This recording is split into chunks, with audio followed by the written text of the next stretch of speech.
සුබ දවසක් කියලා අදත් වීඩියෝ එකට පිළිගන්නවා. ඉතින් ඔයා මෙතෙක් වීඩියෝ ටික බැලුවා නම් ඔයා මේ වෙනකොටත් දන්නවා සීනි කියන්නේ අපේ ශරීරයේ හුඟක් ලෙඩ රෝග වලට මුල කියලා. ඉතින් මේ සීනි ඇබ්බැහි වීමෙන් මිදෙන හැටි තමයි අද වීඩියෝ එකෙන් ඔයාලත් එක්ක මම කතා කරන්නේ. සීනි වලට ඇබ්බැහි වෙන එක මොළයේ ඩොපමින් මට්ටම කෙරෙහි ප්‍රධානම බලපාන කරුණක් වෙනවා. ඉතින් අද වීඩියෝ එකෙන් කතා කරන්නේ සීනි වලට ඇබ්බැහි වීම ක්‍රමයෙන් අඩු කරන ක්‍රම ගැන. ඉතින් එහෙනම් වීඩියෝ එකට ගිහිල්ලාම කතා කරමු සීනි ඇබ්බැහියෙන් දෙන්නේ කොහොමද කියන එක ගැන. අංක 1 තමයි ප්‍රෝටීන් සහ සෞඛ්‍ය සම්පන්න මේදය වැඩි ආහාර කෑමට ගැනීම. ඔයාලට පුළුවන් ඔයා ගන්න ප්‍රධාන ආහාර වේලකටම බිත්තර, මාස්, මාළු, රටකජු හරි අලිගෙඩ peer වැනි ආහාර එකතු කරගන්න. මේ ආහාරවල ඇති ප්‍රෝටීන් සහ මේදය මගින් රුධිරයේ සීනි මට්ටම ස්ථාවරව තියාගන්නවා. ඒ හින්දා නිතර ඔයාට සීනි සහිත අතුරුපස අරගන්න එන ආසාව පාලනය කරගන්න පුළුවන් වෙනවා. දෙවෙනි එක තමයි නිවැරදිව ජලය පානය කරන එක. අපිට වතුර තිබහයි කියලා දැනෙන්නේ ශරීරයේ විජලනය වුණාම. ඉතින් හුඟ දෙනෙක් මේ වෙලාවට අනිවාර්යයෙන්ම පැන බීමක් පානය කරනවා. ඉතින් මේ අවස්ථාවේදී පැන බීම වෙනුවට වතුර වීදුරුවක් පානය කරන්න පුළුවන් නම් සීනි කෑමට තියෙන ශනික ආසාව මගහරවා ගන්න පුළුවන් වෙනවා. තුන්වෙනි ක්‍රමය තමයි ටිකෙන් ටික අඩු කරන එක.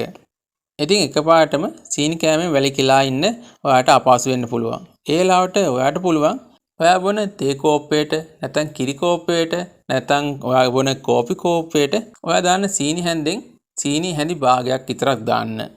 ඉතින් මේ ප්‍රමාණය සතියෙන් සතිය ටිකෙන් ටික අඩු කරන්න පුළුවන්. මේකෙන් වෙන්නේත් ඔයාගේ දිව සහ රසනහර ස්වභාවික රසයන්ට ක්‍රමයෙන් හුරු කරන්න කාලය ලබා දෙන එක. ඊළඟ තමයි ඔයාට ප්‍රමාණවත් නිින්ද ලබා ගන්න පුළුවන්. ඔයා අඩු නිින්දක් ගත්තොත් ඔයාගේ ශරීරයේ බඩගින්න ඇති කරන හෝමෝනිය වැඩි කරනවා. ඉතින් මේ වෙලාවට ඔයා ශනික ආහාරයක් තමයි ගන්න. ඉතින් ශනික ආහාර කියන්නේ සීනි බහුලවම තියෙන ආහාර. ඉතින් ඔයා එහෙම ගත්තොත් ඔයාට දිගින් දිගටම මේ විදිහටම වැඩිපුර සීනි සහිත ආහාරයට ගන්න වෙනවා. ඒ හින්දා ඔයා ප්‍රමාණවත් නිින්දක් ලබා ගන්න එක අනිවාර්යයෙන්ම ඔයා සීනි ඇබ්බැහියෙන් මුදවන්න පුළුවන් එක ක්‍රමයක් වෙනවා. ඉතින් ඒක පාලනය කරගන්න නම් ඔයා පැය 7ක් හරි 8ක් හරි නිින්දක් ගන්නම වෙනවා. හැමදාම මේ විදිහට කළොත් ඔයාලට සීනි ඇබ්බැහිය සදහටම නවත්තන්න පුළුවන් වෙනවා. ඉතින් අපි බලමු සීනි වෙනුවට භාවිත කරන්න පුළුවන් සෞඛ්‍ය සම්පන්න විකල්ප මොනවද කියලා.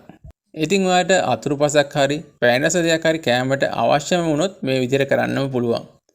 ඔයාලට පුළුවන් නැවුම් පළතුරු ආහාරයට ගන්න.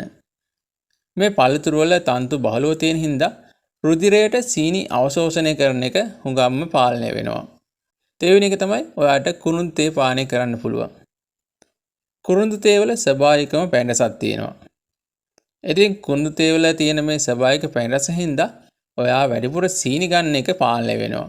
මේ හින්දා රුධිරයේ තියෙන සීනි මට්ටමත් පාලනය වෙනවා. ඊළඟ එක තමයි කෘත්‍රිම රසකාරක ඉවත් කරන එක.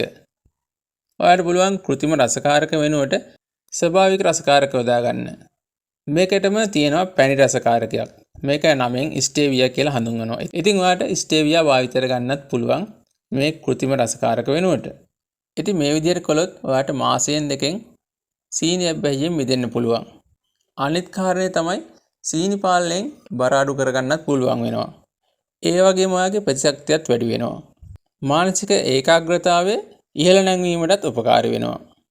ඉතින් ඔයත් මේ ක්‍රම ටික අනුගමනය කරලා බලන්න. එහෙනම් තවත් වීඩියෝ එකකින් හමු වෙමු. ඔයාලා හැමෝටම සුබ දවසක්.